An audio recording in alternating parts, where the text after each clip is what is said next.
ទិសដៅនៃការបង្ក្រាបអតិផរណាមិនបានជោគជ័យទេការដំណើរការប្រាក់ធ្វើឲ្យមានការដួលរលំនៅប្រព័ន្ធមេក្រូសេដ្ឋកិច្ចរបស់សហរដ្ឋអាមេរិកបំណុលរបស់សហរដ្ឋអាមេរិកកាន់តែកើនឡើងកម្ចីសម្រាប់ប្រជាពលរដ្ឋកាន់តែស្អុយបន្ថែមទៅទៀតអាហ្នឹងរឿងផ្សេងយើងនឹងឃើញតម្លៃមាសវានឹងផ្ដល់នៅលទ្ធភាពចំណេញច្រើនលើសពីអ្វីដែលយើងកំពុងតែភ័យខ្លាចនៅក្នុងពេលបច្ចុប្បន្នថាមាសអាចនឹងមិនឡើងវិញនៅក្នុងករណី4នេះទី1គឺសង្គ្រាមបញ្ចប់បើសិនជាសង្គ្រាមមិនបានបញ្ចប់ក្តីតែបញ្ហាសង្គ្រាមចាប់តាមធូរប្រសើរឬក៏មិនសូវមានផលប៉ះពាល់ដល់សេដ្ឋកិច្ចទេយើងនឹងឃើញមានការឡើងវិញទី2គឺបញ្ហាអតិផរណាជាមួយសង្គ្រាមរួមជាមួយនឹងសេដ្ឋកិច្ចវាប្រសើររួមគ្នាមាសគឺប្រកាសជាមិនអាចឡើងបានទេហើយបច្ចុប្បន្នយើងឃើញគ្រប់បណ្ដាធនាគារទាំងអស់កំពុងតែព្យាយាមក្នុងការដំឡើងអត្រាការប្រាក់ស្ដារសេដ្ឋកិច្ចឲ្យមានភាពប្រសើរមកវិញធនាគារកណ្ដាលទាំងអស់ដែលយើងយកចិត្តទុកដាក់នេះគឺសហរដ្ឋអាមេរិកព្រោះសហរដ្ឋអាមេរិកគឺជាសសរធំមួយនៃពិភពលោកប្រសិនបើសហរដ្ឋអាមេរិកមានភាពប្រសើរអានេះយើងក៏នឹងឃើញមានភាពប្រសើរមកវិញណាអញ្ចឹង3ហ្នឹងដែលយើងនឹងអាចឃើញថាតម្លៃរបស់មាសនឹងធ្លាក់ហើយងើបឡើងមកវិញអត់រួចទេណាឬក៏ស្ថិតនៅក្នុងតម្លៃពិតរបស់វាតាមមួយបន្ទាប់ពីមានការជួញដូរយ៉ាងច្រើនសន្ធឹកសន្ធាប់ពីចុងឆ្នាំ2025រហូតដល់ដើមឆ្នាំ2026ហើយចាប់ផ្ដើមធ្លាក់រហូតដល់ពេលបច្ចុប្បន្នមាសធ្លាក់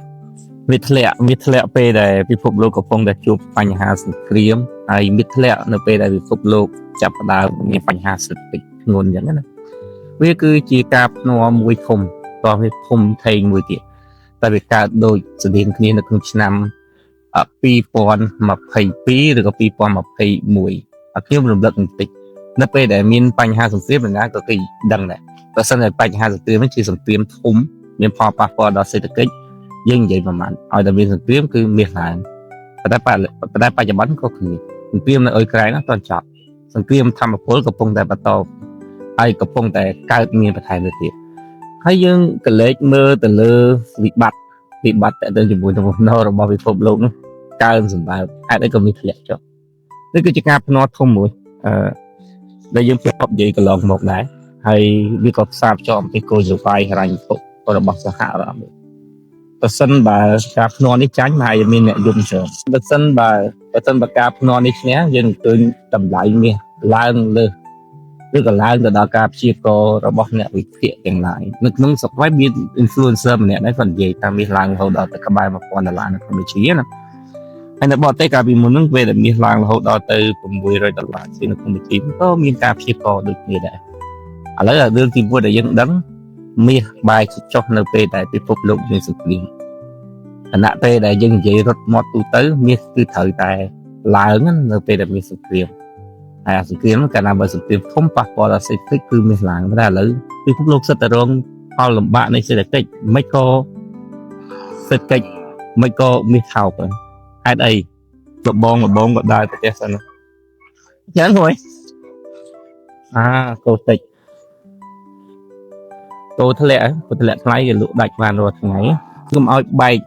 បែកស្ទឹងហូរឆ្ងាយទៅយើងនិយាយពីការភ្នាល់ធំហ្នឹងណាការភ្នាល់ធំហ្នឹងបន្ទាប់ពីមាសធ្លាក់ចុះប្រសិនបើសង្គ្រាមទាំងឡាយរបស់ពិភពលោកត្រូវបានបញ្ចប់អតិផរណាដែលកំពុងតែប្រឆាំងដោយធនាគារកណ្ដាលឬក៏បណ្ដាធនាគារទាំងអស់នៅជុំវិញពិភពលោកធ្លាក់មកក្នុងរង្វង់ 2% ហើយស្ថិរភាពនយោបាយឬក៏ស្ថិរភាពភូមិសាស្ត្រត្រូវបានបញ្ចប់ដោយមានសន្តិភាពទាំងអស់គ្នាហើយបូករួមជាមួយនឹងការចំណាយរបស់រដ្ឋាភិបាលរបស់សហរដ្ឋអាមេរិករដ្ឋាភិបាលសហរដ្ឋអាមេរិកអាចចំណាយថវិការបស់ខ្លួនដោយមិនលើសពីគម្រោងថវិកានោះយើងឃើញរឿងមួយកើតឡើងមាសត្រូវតែធ្លាក់ឥឡូវនេះយើងដល់ចំណុចភ្នា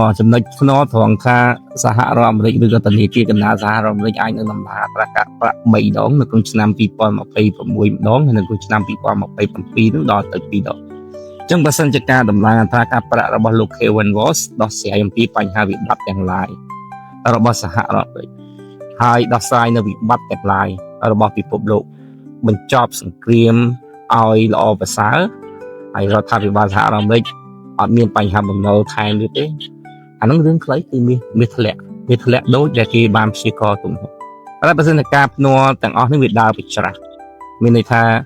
ទិសដៅនៃការបង្ក្រាបអតិផរណាមិនបានជោគជ័យទេការដំណើរការប្រាក់ធ្វើឲ្យមានការដួលរលំនៅប្រព័ន្ធមេក្រូសេដ្ឋកិច្ចរបស់សហរដ្ឋអាមេរិកបំណុលរបស់សហរដ្ឋអាមេរិក កាន់តែកើនឡើងកម្ចីសម្រាប់ប្រជាពលរដ្ឋកាន់តែស្អុយបន្ថែមទៅទៀតអាហ្នឹងរឿងផ្សេងយើងនឹងឃើញតម្លៃមាសវានឹងផ្ដល់នៅលទ្ធភាពចំណេញច្រើនលើសពីអ្វីដែលយើងកំពុងតែភ័យខ្លាចនៅក្នុងពេលបច្ចុប្បន្ននេះ កុំភ្លេចណាក្រៅពីបញ្ហាទាំងអស់ហ្នឹងយើងក៏មានជើងក្រោយមួយទៀតដែរគឺធនាគារកណ្ដាលទាំងអស់នៅបន្តទិញមាសហើយគោលនយោបាយប្រឆាំងប្រាក់ដុល្លារក៏នៅតែបន្តដែរតែយ៉ាងណាមិញយើងនៅតែនៅរឿងមួយគឺយើងស្ថិតនៅកណ្ដាលនៃការភ្នាល់អំពីតម្លៃមាសដែលមានអ្នកខ្លះភ្នាល់ថាមាសអាចធ្លាក់បាក់ដួលរលំ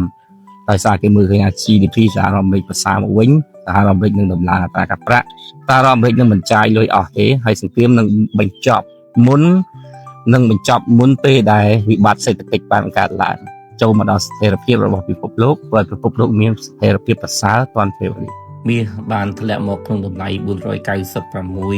នៅក្នុងវិជីដែលយើងអាចកំពុងតែមើលដឹងថាមាសកំពុងតែតស៊ូនៅក្នុងរង្វង់$4,000នៅក្នុងមួយអោនដើម្បីកុំឲ្យមានការធ្លាក់ចុះបន្ថែមទៅទៀតអ្វីដែលយើងបងពិភាក្សាគ្នាគឺតេតិនជាមួយនឹងការធ្លាក់ចុះនៅតម្លៃមាសដែលយើងបានដឹងណាថានៅក្នុងថ្ងៃទី24ខែកក្កដានៅសល់តែមួយខែទៀតយើងនឹងឃើញមានអាចនឹងរងបញ្ហាបន្ថែមទៀតនៅពេលដែលប្រទេសចិនបិទការជួញដូរសម្រាប់អ្នកដែលជួញដូរតូចៗទិញ forex តាមរយៈធនាគារធំៗរបស់ប្រទេសចិនដែលខ្ញុំជម្រាបជូនពីម្សិលមិញអញ្ចឹងយើងមានរឿងរ៉ាវច្រើនសម្រាប់មាសរហូតដល់មានការនិយាយថាមាសនឹងមិនឡើងមកវិញទេហើយខ្ញុំក៏បានជម្រាបជូនព័ត៌មានទៅបងប្អូនដែរពីម្សិលមិញថាមាសអាចនឹងមិនឡើងវិញនៅក្នុងករណី4នេះទី1គឺសង្គ្រាមបញ្ចប់បើសិនជាសង្គ្រាមមិនបានបញ្ចប់ក្តីតែបញ្ហាសង្គ្រាមចាប់តាមធូរប្រសើរឬក៏មិនសូវមានផលប៉ះពាល់ដល់សេដ្ឋកិច្ចទេយើងនឹងឃើញមាសមានការឡើងមកវិញទី2គឺបញ្ហាអតិផរណាជាមួយសង្គ្រាមរួមជាមួយនឹងសេដ្ឋកិច្ចវាប្រសើររួមគ្នាមាសគឺប្រកាសជាមិនអាចឡើងបានទេហើយបច្ចុប្បន្នយើងឃើញ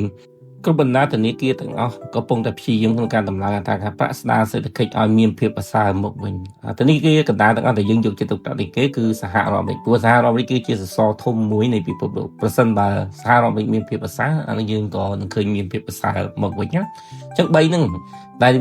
លយើងនឹងអាចឃើញថាតម្លៃ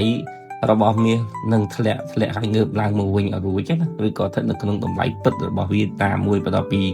មានការជួញដូរយ៉ាងច្រើនសន្ធឹកសន្ធាប់ពីចុងឆ្នាំ2025រហូតដល់ដើមឆ្នាំ2026ហើយចាប់ផ្ដើមធ្លាក់រហូតដល់ពេលបច្ចុប្បន្នចំណុចសំខាន់ទី4គឺតេតិនជាមួយនឹងការចំណាយរបស់រដ្ឋាភិបាលឬក៏បំណុល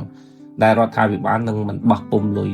បន្ថែមទៀតទេដោយដែលយើងធ្លាប់ដឹងកន្លងមកការនៅក្នុងកំឡុងឆ្នាំ2020និង2021រដ្ឋាភិបាលសហរដ្ឋអាមេរិកបានបោះពុម្ពលុយរហូតដល់ទៅ 4.9 trillion ឬក៏យើងហៅថា 5 trillion តែម្ដងទៅអញ្ចឹងតើលុយទាំងអស់ហ្នឹងអស់ហើយ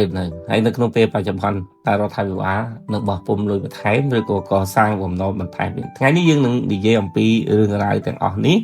សម្រាប់បងប្អូនដែលកំពុងតែបារម្ភអំពីមាសធ្លាក់ចុះលែងឡើងហើយនឹងបន្តធ្លាក់រហូតដល់តម្លៃ$250នៅក្នុងជីជំហានដំបូងយើងអាចទៅមើលរូបភាពនៅខាងលើបន្តិចទៅសម្រាប់អ្នកដែលកំពុងតែគិតថាមាសធ្លាក់នៅក្នុងតម្លៃ$250នៅក្នុងជីនេះក៏ជាវីដេអូដែលខ្ញុំយកមកនិយាយវែងអំពីទស្សនៈនៅក្នុងចំណុចទាំងប៉ុន្មានដែលតម្លៃមាសអាចនឹងធ្លាក់អញ្ចឹងសម្រាប់បងប្អូនដែលអាចរកឃើញចំណុចបន្ថែមទៅទៀតសូមបន្ថែមមកយើងនឹងជជែកគ្នាតែចំណុចទាំងអស់ហ្នឹងអាចនឹងទៅរួចទេបើយើងនិយាយអំពីការចំណាយរបស់រដ្ឋាភិបាលសហរដ្ឋអាមេរិកគឺយើងគិតពីថ្ងៃទី1ខែតុលារហូតដល់ទៅថ្ងៃទី30ខែកញ្ញាមួយឆ្នាំពេញណាមានន័យថាបើសិនជាយើងគិតពីថ្ងៃទី1ខែតុលាឆ្នាំ2025វាទៅវិលរហូតដល់ថ្ងៃទី30ខែកញ្ញាឆ្នាំ2026បើប្រតិទិនធម្មតាយើងគិតពីថ្ងៃទី1មករារហូតដល់ថ្ងៃទី31ខែធ្នូយ៉ាងទៅអ្វីដែលយើងកំពុងតែឃើញនៅក្នុងតារាងនេះគឺជាតួលេខនៃអនុភាពឬក៏តួលេខនៃបំណុលដែលសហរដ្ឋអាមេរិកគាត់ត្រូវតែបង្កើតបន្ថែមទៅទៀតអនុភាពស្មើបំណុលនៅក្នុងពេលបច្ចុប្បន្នដែលនៅក្នុងឆ្នាំ2026តាមរយៈល្បឿននៃការចាយលុយរបស់រដ្ឋាភិបាលសហរដ្ឋអាមេរិករដ្ឋាភិបាលសហរដ្ឋអាមេរិកអាចនឹងជំពាក់បំណុលបន្ថែមរហូតដល់ទៅ 1.24 trillion 1.24 trillion បន្ថែមទៅទៀតយើងអាចមើលទៅលើអ្វីដែលរដ្ឋាភិបាលសហរដ្ឋអាមេរិកបានធ្វើនៅក្នុងឆ្នាំ2025តាមរយៈរូបភាពបន្ទាប់ទៀតរូបភាពពីបង្គោលនេះគឺជារូបភាពនៃការចំណាយនិងបំណុលរបស់សហរដ្ឋអាមេរិកចំណូលចំណាយនិងបំណុលអញ្ចឹងមុននេះខ្ញុំបានជំរាបថា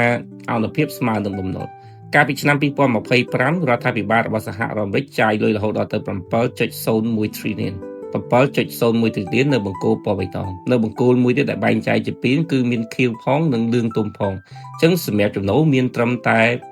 5.23 trillion តែប៉ុណ្ណោះចំណាយមាន 7 trillion ចំណូលមាន 5 trillion អនុភាពគឺមាន 1.78 trillion 1.78 trillion នេះរដ្ឋាភិបាលសហរដ្ឋអាមេរិកមិនបានបោះពុម្ពលុយដើម្បីយកមកចាយនោះទេប៉ុន្តែរដ្ឋាភិបាលសហរដ្ឋអាមេរិកបានប្រើជំរើសមួយទៀតគឺបោះពុម្ពបានបំណុលមានន័យថាខ្ចីលុយដើម្បីយកមកចំណាយនៅក្នុងឆ្នាំ 2025 ឥឡូវយើងមើលរូបភាពផ្សេងទៀតតើតើជាមួយនឹងអនុភាពឬក៏ការខ្វះខាតថវិការបស់សហរដ្ឋអាមេរិកនៅក្នុងរយៈពេល 25 ឆ្នាំចុងក្រោយបើយើងមើលតួលេខនៅក្នុងឆ្នាំ 2020 អាក្រមបំផុតដែលមានយ៉ាក្រាបទូចមួយយើងឃើញថារដ្ឋាភិបាលរបស់សហរដ្ឋអាមេរិកមិនមានអនុភាពទេប៉ុន្តែការខ្វះខាតលុយបានខ្វះខាតនៅក្នុងឆ្នាំ 2001 ហើយបន្តរហូតដល់នៅក្នុងពេលបច្ចុប្បន្នការខ្វះខាតលុយយ៉ាងច្រើនដែលយើងធ្លាប់ឃើញនោះគឺនៅក្នុងសម័យ COVID នៅក្នុងឆ្នាំ 2021 និងនៅក្នុងឆ្នាំ 2020 អញ្ចឹង 2021 និងឆ្នាំ 2020 បើទោះបីជាអនុភាពនោះវាបានធ្លាក់ចុះបន្តិចមែនប៉ុន្តែបើយើងមើលអំពីរូបភាពនៃការចាយវាយរបស់សហរដ្ឋអាមេរិកមានន័យថានៃការនៅតែបន្តឡើងមិនទោះបីជាយើងអាចមើលឃើញនៅក្នុងឆ្នាំ 2025 ការធ្លាក់ចុះនៃអនុភាពនោះមានការធ្លាក់ចុះបន្តិចប៉ុន្តែបើសិនជាយើងមើលយ៉ាក្រាមឲ្យមែនទេយើងឃើញថានៅក្នុងឆ្នាំ 2026 សន្ទុះនៃការចាយវាយរបស់រដ្ឋាភិបាលកំពុងតែបន្តកើនឡើងបំណុលរបស់សហរដ្ឋអាមេរិកកើនឡើងរហូតដល់ទៅ 39 trillion ឬក៏ក្បែរ 40 trillion ទៅហើយត្រឹមរយៈពេលប៉ុន្មាននៃដើមឆ្នាំរដ្ឋាភិបាលសហរដ្ឋអាមេរិកបានចាយលុយប្រមាណជា 4.9 trillion នៃថវិកាសរុបរបស់ខ្លួនដោយដែលយើងបាននិយាយគ្នានៅដើមវីដេអូដែលយើងដឹងអំពីចំណូលរបស់រដ្ឋាភិបាលសហរដ្ឋអាមេរិកគឺស្ថិតនៅក្នុងប្រមាណជា 5 trillion ទេអញ្ចឹងនិយាយថារដ្ឋាភិបាលសហរដ្ឋអាមេរិកចាយលុយអស់ហើយអ្វីដែលនៅសល់គឺជាអនុភាពរហូតដល់ថ្ងៃទី30 ខែកញ្ញាទី1គឺតេតើជាមួយនឹងសុវត្ថិភាពសង្គមទី2តេតើជាមួយនឹងបំណុលចឹងទី1ទី2ទី3មិនថាសុខភាពសង្គមមិនថាសុខាភិបាលមិនថាការពារជាតិឬក៏យើងរាប់ពីចំណុចទី1រហូតដល់ទី6ហ្នឹងសិតតែសំខាន់សម្រាប់រដ្ឋាភិបាលសហរដ្ឋអាមេរិកសិតតែសំខាន់សម្រាប់ពលរដ្ឋសហរដ្ឋអាមេរិកឥឡូវយើងមើលនៅក្នុងឆ្នាំ 2026 តម្លៃអតិផរណានៅតែកើនឡើងទេហើយរដ្ឋាភិបាលចាំបាច់ក្នុងការដំឡើងអត្រាការប្រាក់រួមជាមួយនឹងបន្ថែមទៀតនោះគឺរដ្ឋាភិបាលកំពុងតែបង្កើនបំណុលរបស់ខ្លួនតាមរយៈការលក់បានបំណុលគ្រាន់តែអត្រាការប្រាក់ចាប់វានឹងឡើងរហូតដល់ទៅ 1 trillion វាស្មើនឹង 1/5 នៃចំណូលទាំងអស់របស់សហរដ្ឋអាមេរិកទៅហើយតើរដ្ឋាភិបាលសហរដ្ឋអាមេរិកអាចឈប់ចាយបានទេហើយការពីមុនបោះពុម្ពលុយរហូតដល់ 5 trillion តើសហរដ្ឋអាមេរិកចាយអស់ទៅចម្លើយសម្រាប់ខ្ញុំគឺអស់ហើយសហរដ្ឋអាមេរិកអស់ហើយចឹងនៅពេលដែលសហរដ្ឋអាមេរិកអស់ប្រាក់ហើយនៅពេលដែលវិបត្តិបំណុលកើនឡើងទៀតសហរដ្ឋអាមេរិកមានជំរើស3ដើម្បីយកមកធ្វើទី1គឺបោះពុម្ពបំណុលបន្ថែមកាលណាបើសិនជាបោះពុម្ពបំណុលបន្ថែមយើងឃើញណាវិបត្តិនៃបំណុលវ៉ាន់កសម្រាប់សហរដ្ឋអាមេរិកកំពុងតែរងចាំដែលធ្វើឲ្យចំណូលរបស់រដ្ឋាភិបាលនឹងចាប់តាមអស់នឹងទី1រឿងទី2រដ្ឋាភិបាលអាចកាត់បន្ថយការចំណាយដើម្បីធ្វើឲ្យមានតុល្យភាពជាមួយនឹងការចាយរបស់សហរដ្ឋអាមេរិកនឹងគឺសហរដ្ឋអាមេរិកអាចធ្វើរឿងទី3សហរដ្ឋអាមេរិកអាចបោះពុម្ពលុយទាំងអស់នេះគឺជាជំរើសមួយនៅក្នុងចំណោម4ដែលខ្ញុំបាននិយាយមុនថាមានអាចនឹងធ្លាក់ខ្លាំងប្រសិនបើបញ្ហាទាំងអស់នោះត្រូវបានដោះស្រាយរដ្ឋាភិបាលមិនចំណាយលើសទេហើយនឹងមិនមានការបោះពុម្ពលុយឥឡូវយើងនិយាយពីជំរើសទី1តើរដ្ឋាភិបាលអាចជប់បោះពុម្ពលុយបានអត់ចម្លើយគឺអត់ទេពីព្រោះប្រសិនបើមិនបោះពុម្ពលុយតើបានថវិកាឯណាយកមកប្រើប្រាស់នៅពេលដែលសហរដ្ឋអាមេរិកមានអនុភាពសង្ឃឹមថាប្រិយមិត្តនៅចងចាំយើងធ្លាប់បានឃើញអំពីការបិទរដ្ឋាភិបាលរបស់សហរដ្ឋអាមេរិកនៅពេលដែលសហរដ្ឋអាមេរិកបានចាយថវិកាលើសគម្រោងរងចាំការអនុម័តថ្មីពីសភាអញ្ចឹងយើងបានធ្លាប់ឃើញណាអញ្ចឹងមានន័យថារដ្ឋាភិបាលមិនអាចឈប់នៅក្នុងការបោះពុម្ពបំណុលទេប៉ុន្តែសំណួរសួរថាទី2តើរដ្ឋាភិបាលអាចនឹងធ្វើតុល្យភាពតើទៅជាមួយនឹងចំណូលនិងចំណាយទេប្រសិនបើមានការរើសប្រធានាធិបតីមួយប្រធានាធិបតីគាត់នឹងនិយាយប្រាប់ថាខ្ញុំនឹងលុបបំបាត់បំណុលរបស់រដ្ឋរបស់យើងដែលកំពុងតែមានបញ្ហាណាដូចដែលលោកដូណាល់ត្រាំគាត់បានធ្វើដំបូងតែគាត់និយាយអះអាងថាមានបញ្ហាពុករលួយមានបញ្ហាផ្សេងគឺមានការគ្រប់គ្រងច្រើនប៉ុន្តែនៅពេលដែលធ្វើទៅយកតែមែនតើណាទោះបីជាមានការកាត់បន្ថយបុគ្គលិកសាធារណរដ្ឋរបស់រដ្ឋាភិបាលបុគ្គលិករដ្ឋបាលរបស់រដ្ឋាភិបាលប៉ុន្តែការចំណាយវានៅតែដដែលវានៅតែប៉ោងឡើងពីព្រោះព្រោះការចំណាយធំនោះវាទៅលើវាស្ថិតនៅលើប្រព័ន្ធសុខភាពសង្គមប្រព័ន្ធសុវត្ថិភាពសង្គមការចំណាយទៅលើប្រព័ន្ធការពារជាតិការចំណាយទៅលើ ការបង់សងនៅអត្រាការប្រាក់នៃប្រាក់បំណុលដែលខ្ចីចឹងប្រសិនបើសម័យមើលមានប្រធានាធិបតីមួយទៀតដូចលោកណាក្រាមគាត់នឹងនិយាយថាគាត់នឹងកាត់បន្ថយការចំណាយទៅជាមួយនឹងសុខភាពសង្គមតែទៅជាមួយប្រព័ន្ធសុខភាពសង្គមសម្រាប់អ្នកចូលអត្រែតឬក៏ពីការជំនួយឧបត្ថម្ភអីផ្សេងៗទៅកាត់បន្ថយប្រព័ន្ធការពារជាតិរបស់សហរដ្ឋអាមេរិកសំណួរសួរថាតើអាចទៅរួចទេតើគាត់នឹងជាប់ឆ្នោតទេប្រកាសជានឹងមិនមានប្រធានាធិបតីណាមកសន្យាអំពីគោលការណ៍បែបហ្នឹងណាហើយក៏មិនអាចក្នុងការកាត់បន្ថយផងដែរប្រសិនបើមានការកាត់បន្ថយប្រព័ន្ធសុខភាពសង្គមប្រព័ន្ធសុខភាពសង្គមដែលបានអះអាងណាយើងនឹងឃើញមានភាពចលាចលនៅក្នុងសង្គមស៊ីវិលរបស់សហរដ្ឋអាមេរិកត្រឹមតែលោក Donald Trump ក៏កំពុងតែធ្វើដែលគាត់ធ្វើនៅក្នុងរយៈពេលប្រមាណកន្លងទៅយើងឃើញមានការបាតកម្មប្រឆាំងពីគោលនយោបាយរបស់លោក Donald Trump ច្រើនយ៉ាងសន្ធឹកសន្ធាប់ចឹងអារឿងទី1ក៏មិនអាចរឿងទី1តើតើជាមួយនឹងជោគជ័យក៏មិនអាចរឿងទី2តើតើជាមួយនឹងការសេរីតើតើជាមួយនឹងបាឡង់តើតើជាមួយនឹងតុល្យភាពនៃការចាយនិងប្រាក់ចំណូលក៏មិនអាចតែរឿងទី3គឺអាចបោះពុម្ពលុយ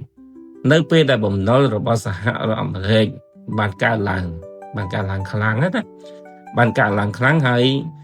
សេដ្ឋកិច្ចរបស់សហរដ្ឋអាមេរិកមិនអាចទ្រទ្រង់បានសហរដ្ឋអាមេរិកចាំបាច់បោះពុម្ពលុយលើកលែងតែមានករណីដែលមានមហោស្រពមួយដោយដែលលោកនរណាត្រាំគាត់និយាយយើងអត់ចាំបាច់បោះពុម្ពលុយទេពីព្រោះចំណូលរបស់យើងច្រើនចំណូលតាមរយៈការប្រមូលពន្ធតាមរយៈពន្ធបដិការតែយើងមើលជាក់ស្ដែងនៅក្នុងពេលបច្ចុប្បន្ននៅពេលដែលមានការដំឡើងអត្រាការប្រាក់មានរឿងអីកើតឡើងគឺប្រឆាំងជាមួយនឹងអតិផរណាតែទៅជាមួយនឹងចំណូលពន្ធរបស់រដ្ឋធ្លាក់ចុះពីព្រោះថាអាជីវកម្មមួយចំនួនគាត់ចាយលុយច្រើនបើមិនគាត់ចង់ខ្ចីគឺខ្ចីនៅក្នុងតម្លៃថ្លៃអាចង់ដាក់ទៅខ្ចីនៅក្នុងតម្លៃថ្លៃដែរតែធ្វើឲ្យទីផ្សារការងារមកកើនឡើងតួលេខនៃការអត់ការងារធ្វើកើនឡើងណាបើសិនជាការដំឡើងអត្រាការប្រាក់វិនិច្ឆ័យស្រួលដោយការគិតរបស់អ្នកទាំងអស់គ្នាម្ល៉េះនៅក្នុងពេលនេះលោក Kevin Walsh គាត់ដំឡើងអត្រាការប្រាក់បាត់ទៅហើយនៅក្នុងពេលហ្នឹងណាលោក Kevin Walsh គាត់ដំឡើងអត្រាការប្រាក់បាត់ទៅហើយគាត់មិនមែនជ្រើសរើសក្នុងការរក្សាអត្រាការប្រាក់ទេពីព្រោះការដំឡើងអត្រាការប្រាក់នឹងធ្វើឲ្យមានការបាត់បង់ការងារកាន់តែច្រើននៅក្នុងសេដ្ឋកិច្ចរបស់សហរដ្ឋអាមេរិកបើទោះបីជាបច្ចុប្បន្ននេះតើទៅជាមួយនឹងការដំឡើងអត្រាការប្រាក់អាចមានរហូតដល់ទៅ3ដងហ្នឹងគឺចុងឆ្នាំ2026ម្ដងហើយនឹងការដំឡើងរហូតដល់ទៅ2ដងនៅក្នុងឆ្នាំ2027ប៉ុន្តែយើងក៏មិនទាន់ឃើញមាននិន្នាការតាមរយៈលោក Kevin Walsh ថាដំឡើងអត្រាការប្រាក់ដែរកាលណាដំឡើងអត្រាការប្រាក់សហរដ្ឋអាមេរិកក៏ខិតនឹងទៅដល់ពេលវេលាមួយនៃការបោះពុម្ពលុយផងដែរពីព្រោះសេដ្ឋកិច្ចកាន់តែយ៉ាប់យ៉ឺបើធៀបថាតើពិភពលោកបញ្ចប់សង្គ្រាមឬនៅបើសិនរាល់ពិភពលោកបញ្ចប់សង្គ្រាមភាពតានតឹងវាលែងមានហើយសេដ្ឋកិច្ចរបស់ពិភពលោកចាប់ផ្ដើមប្រសើរបូករួមជាមួយនឹងសេដ្ឋកិច្ចរបស់សហរដ្ឋអាមេរិកប្រសើរតាមរយៈការដំឡើងអត្រាការប្រាក់ឬក៏តាមរយៈគោលនយោបាយណាមួយណាដែលមិនចាំបាច់ត្រូវការបោះពុម្ពលុយយើងអាចឃើញវាអាចធ្លាក់អានេះគឺជារឿងស៊ីសងគ្នាហើយរឿងស៊ីសងគ្នាខ្ញុំមើលឃើញថាសហរដ្ឋអាមេរិកមានទំនោរក្នុងការបោះពុម្ពលុយច្រើនពីព្រោះបំណុលរហូតដល់ទៅ40 trillion ហើយឆាប់នេះហើយសេដ្ឋកិច្ចទាំងអស់មិនទាន់មានភាពប្រសើរទេឬក៏វាស្ថិតនៅក្នុងខ្ញុំឲ្យ40 60ចុះ40មើលទៅមានដំណោះស្រាយ60នៅមានបញ្ហាតែឃើញលោក40 60អានឹងផ្សេងណាវាអាស្រ័យទៅលើបងប្អូនដែរដើម្បីទៅប្រៀបធៀបទៅវាស់នៅអ្វីដែលកំពុងតែកើតមានឥឡូវយើងចូលទៅដល់តម្លៃហាងចេញមាសប្រចាំថ្ងៃរួមជាមួយនឹងsupport និង resistance សម្រាប់បងប្អូនវិញមាននៅក្នុងម៉ោងនេះស្ថិតនៅក្នុងតម្លៃ$496នៅក្នុងមួយជីឬក៏ស្មើនៅក្នុងតម្លៃ$4,968.79 សេននៅក្នុងមួយតម្លឹង$4,968.79 សេននៅក្នុងមួយតម្លឹងអោនគឺ$4,088.60 សេននៅក្នុងមួយអោន$4,088.60 សេននៅក្នុងមួយអោនក្រាមគឺ$131.45 សេននៅក្នុង1ក្រាម$131.45 សេននៅក្នុង1ក្រាមគីឡូគឺ$131,453.56 សេននៅក្នុង1គីឡូ$131,453.56 សេននៅក្នុង1គីឡូ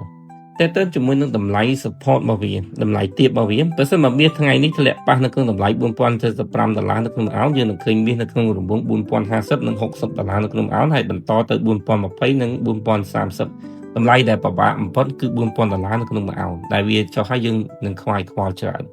តែទៅជាមួយនឹងតម្លៃ resistance នៃការកើនឡើងប្រសិនបើវាប៉ះនៅក្នុងតម្លៃ$4,100នៅក្នុង1អោនយើងអាចនឹងឃើញវាលោតប៉ះនៅបន្ថែមទៅទៀតជា rebound នៅក្នុងរយៈពេលខ្លីទេសម្រាប់មាសនៅក្នុងពេលបច្ចុប្បន្នណាមានតែការកើនឡើងនៅក្នុងរយៈពេលខ្លីបន្ទាប់ពីសម្ពាធមានច្រើនពេក គឺ$4,120ទៅ$4,135នៅក្នុងមួយអោនហើយនឹងបន្តទៅ$4,160 ទៅ$4,180 តម្លៃដែលខ្ពស់បំផុតរបស់វាគឺស្ថិតនៅក្នុងតម្លៃ$4,220ទៅ$4,250នៅក្នុងមួយអោន កុំភ្លេចស្វែងរកព័ត៌មានបន្ថែមដើម្បីផ្គូផ្គងនៅអ្វីដែលបងប្អូនបានទទួលពីខ្ញុំសូមអរគុណសូមជម្រាបលា